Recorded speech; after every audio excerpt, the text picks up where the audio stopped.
বহু আলোচনা, বহু সমালোচনা, আন্তর্জাতিক গোষ্ঠীর বহু প্রতিবাদ, বহু চিঠি, দেশের সংবাদপত্র মালিক সমিতি, সাংবাদিকদের বিভিন্ন সমিতি থেকে প্রতিবাদ, দাবি, অনেক কিছু এ পর্যন্ত আমরা এর আগে পর্যন্ত কোনোভাবেই সরকারের কর্ণগোচর হতে দেখিনি।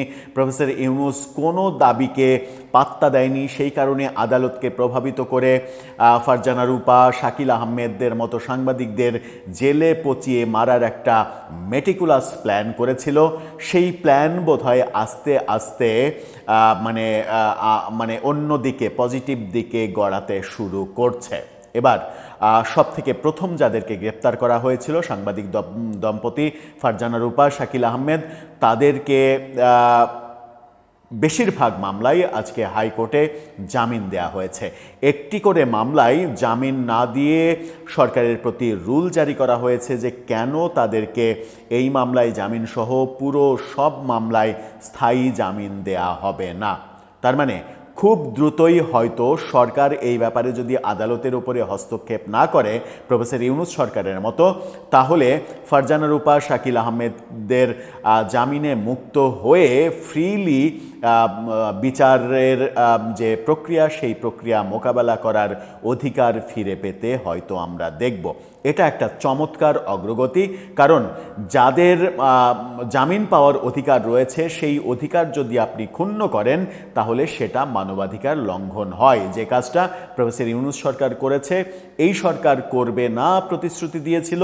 এখন এই উদাহরণগুলো সামনে এনে আমরা বলতেই পারি যে তারা বোধহয় প্রতিশ্রুতির পথেই হাঁটছে। চলুন কি হলো আদালতে একটু জেনে দেখি ফারজানা রূপা, শাকিল আহমেদের বিষয়ে। তারা কবে নাগাদ মুক্ত হতে পারছেন। থাকবেন পলিটিক্স টিভির নিয়মিত আয়োজনে।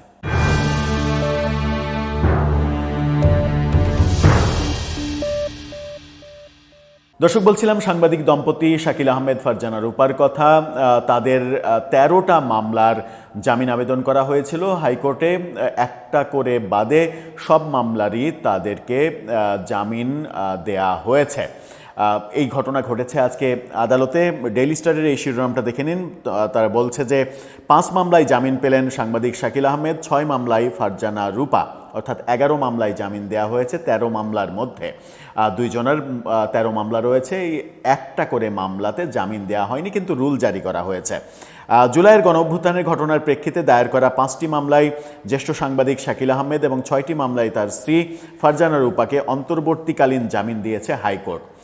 এছাড়া আদালত আলাদা রুল জারি করে রাষ্ট্রপক্ষের কাছে ব্যাখ্যা চেয়েছেন যে কেন মামলাগুলোতে তাদের স্থায়ী জামিন দেয়া হবে না।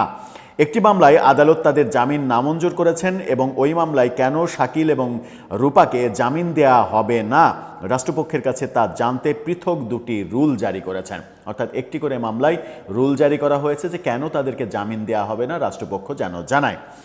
ফলে এই সাংবাদিক দম্পতি কারাগার থেকে এখনই মুক্তি পাচ্ছেন না, তবে মুক্তির একটা সম্ভাবনা তৈরি হয়েছে। শাকিল এবং রূপার দায়ের করা 13টি জামিন আবেদনের প্রেক্ষিতে বিচারপতি কে এম জাহিদ সরোয়ার এবং বিচারপতি শেখ আবু তাহেরের সমন্বিত গঠিত বেঞ্চ আজকে এই আদেশ দেন এবং এসব রুল জারি করেন।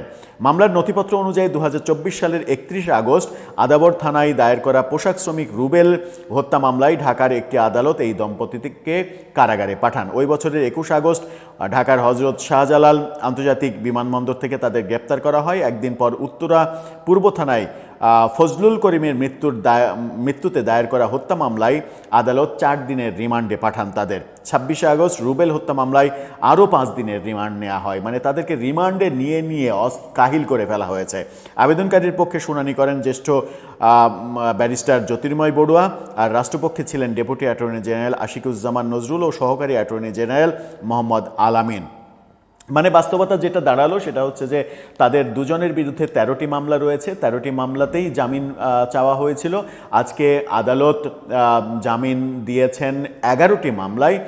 বাকি যে 11টি মামলায় অন্তর্বর্তীকালীন জামিন দিয়েছেন, মানে কিছু সময়ের জন্য জামিন দিয়েছেন এবং রুল জারি করেছেন যে কেন স্থায়ী জামিন দেয়া হবে না, অর্থাৎ বিচার কার্যক্রম শেষ না হওয়া পর্যন্ত স্থায়ী জামিন কেন দেয়া হবে না, সেটাই হয়তো দেয়া হবে পরবর্তীতে। এই রুলের জবাব জবাব সরকার পজিটিভলি দিতে না পারলে স্থায়ী জামিন হয়ে যাবে।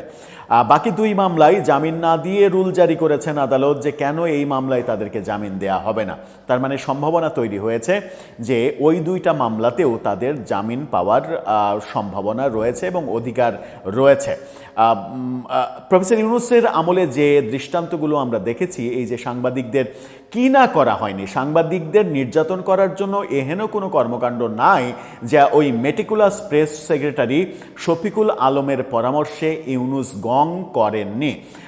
অন্তত 250-র বেশি সাংবাদিকের অ্যাক্রিডিটেশন কার্ড বাতিল করা হয়েছে, সচিবালয়ে ঢোকা নিষেধ করে দেওয়া হয়েছে, প্রেস ক্লাবের সদস্যপদ বাতিল করে দেওয়া হয়েছে, বিভিন্ন সংবাদপত্র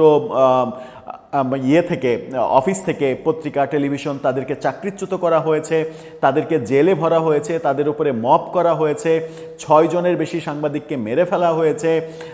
এই ঘটনাগুলো ঘটেছে এবং যেসব সাংবাদিককে জেলে ভরা হয়েছে তাদের প্রত্যেকের বিরুদ্ধেই মিথ্যা মামলা দেয়া হয়েছে। কারণ কোনো সাংবাদিকই কাউকে গিয়ে নিশ্চয়ই হত্যা করেনি, কারো উদ্দেশ্যে গিয়ে গুলি চালায়নি, সবগুলো মিথ্যাভাবে তাদেরকে আসামি করে তাদেরকে শায়েস্তা করার জন্য এই কাজ করেছে। অথচ তারা যদি অপরাধী হতো, তাদের অপরাধ বলা হচ্ছে যে শেখ হাসিনার কর্মকাণ্ডকে সমর্থন করা, শেখ হাসিনার প্রশংসা করা, শেখ হাসিনার সংবাদ সম্মেলনে গিয়ে তৈলাক্ত প্রশ্ন করা। হ্যাঁ, এগুলো যদি অপরাধ হয় তাহলে ওই অপরাধের জন্য তাদের বিচার হবে। শেখ হাসিনার আমলে অবৈধভাবে তারা যদি কোনো সুযোগ সুবিধা গ্রহণ করে থাকে তার জন্য বিচার হবে, তারা যদি কোনো দুর্নীতির সঙ্গে জড়িত থাকে তার জন্য বিচার হবে। তাই বলে আপনি তাদেরকে শায়েস্তা করার জন্য এই যে জুলাইয়ে এতগুলো হত্যাকাণ্ড হয়েছে সেইগুলোর বিভিন্ন হত্যা মামলায় তাদেরকে আসামি করে দেবেন আর তাদেরকে জেলে ভরে রাখবেন, আর মুখে সংস্কারের কথা বলবেন, মুখে মানবাধিকারের কথা বলবেন, মুখে আইনের শাসনের কথা বলবেন, পুলিশের নিরপেক্ষতার কথা বলবেন, আদালতের নিরপেক্ষতার কথা বলবেন, আর সমস্ত কিছুকে প্রভাবিত করবেন মেটিকুলাস ডিজাইনে। এটা তো চলতে পারে না। আর চলতে পারে না বলে প্রফেসর ইউনূস অন্তত 5-7 বছর ক্ষমতায় থাকার যে স্বপ্ন দেখেছিলেন সেই স্বপ্নটা 1.5 বছরেই তার শেষ হয়ে গেছে। জনগণ এত বেশি বিরক্ত হয়ে গিয়েছিল যে জনগণের বিন্দুমাত্র সাপোর্টার তারা পাননি, নির্বাচন দিয়ে পালাতে বাধ্য হয়েছেন। অবশ্য এখন ইউনূস সেন্টারে বসে আছেন আর মাঝে মাঝে তার রুহানি সন্তানরা তাকে গিয়ে বিয়ের দাওয়াত দিচ্ছেন। বিয়ের দাওয়াত হয়তো খাবেন, বিয়ের দাওয়াত খাবেন, বিভিন্ন জায়গায় যাবেন, ফুর্তি করবেন, উল্লাস করবেন, কিন্তু হামে এত শিশু যে মেরে ফেললেন সেই শিশুদের নিয়ে একটি কথাও বলবেন না। দর্শক, আপনার মতামতের ব্যাপারে জানাতে পারেন আমাদের কমেন্ট বক্সে।